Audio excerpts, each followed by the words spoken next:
I dobar dan svima ljudi, moje ime je Filip, a vi gledate novi tutorial na mom kanalu. Danas govorimo o tome kako da snimite predavanje u OBS-u i da ga podelite sa vašim učenicima. Pa ajmo da krenemo. Prvo je potrebno da napravimo prezentaciju. Nju ćemo napraviti uz pomoć Google Slidesa. Znači, idemo na plus. I evo kako to sve treba da izgleda. Sad možemo izabrati neku temu. Evo ja ću za primjer ovu izabrati. I sad možemo dati naslov prezentaciji. IKT uređaji. Tako. I ovdje možemo dodati dakle neki podnatpis ili slično. Sad, da bi se napravili novi slajd, kliknite na plus i ovo će vam izbaciti. Dakle, ovdje možemo dati dakle, neki podnaslov.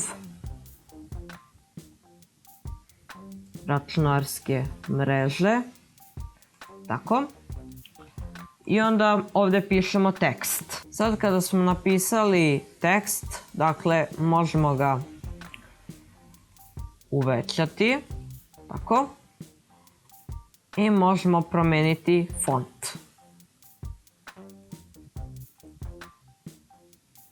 Možemo ga također boldovati, iskriviti ga i podvući. Sad idemo ponovo na New Slide i pišemo novi tekst.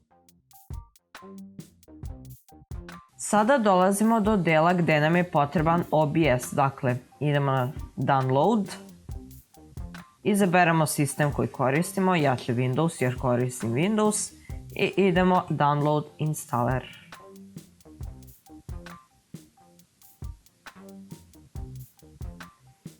Sada kada smo downloadovali file, idemo dakle Open File, dakle sad ćemo da instaliramo OBS Studio.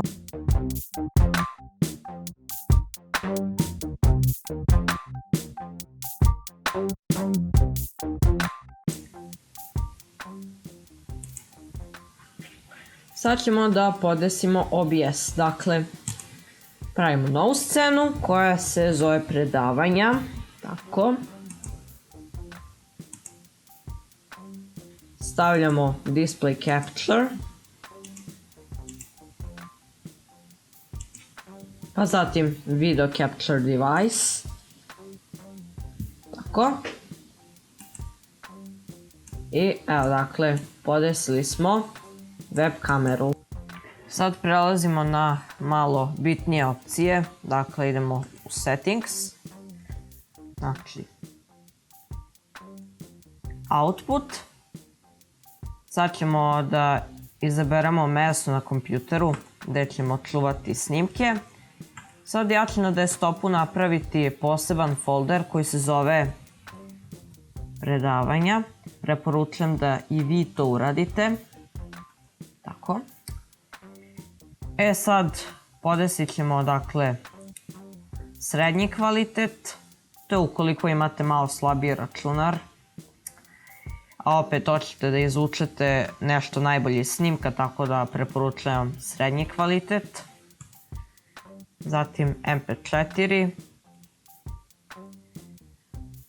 Sad, ukoliko imate malo slabiji računar, izaberite Low CPU Usage Preset, Increases File Size. Dakle,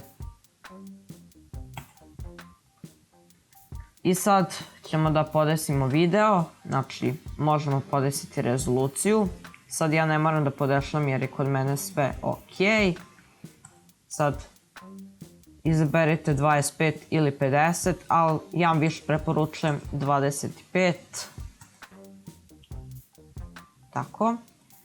I to je uglavnom to što se tiče podešavanja. Ukoliko imate Windows 10 ne morate skidati nikakav dodatan program, samo pritisnite Windows i G na tastaturi i kliknite Record.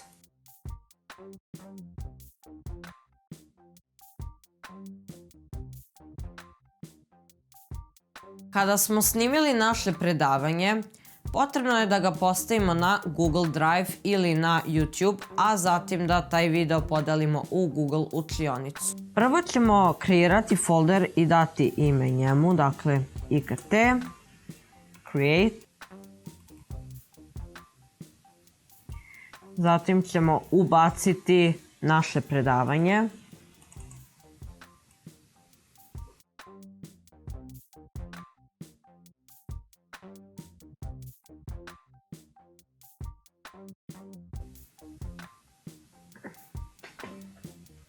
Kada smo ubacili file u folder, idemo u Google učionicu, pa zatim idemo na Attach i sada idemo na Google Drive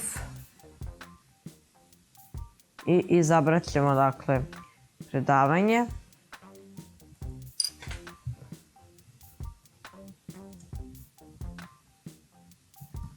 IKT uređaj i idemo Post.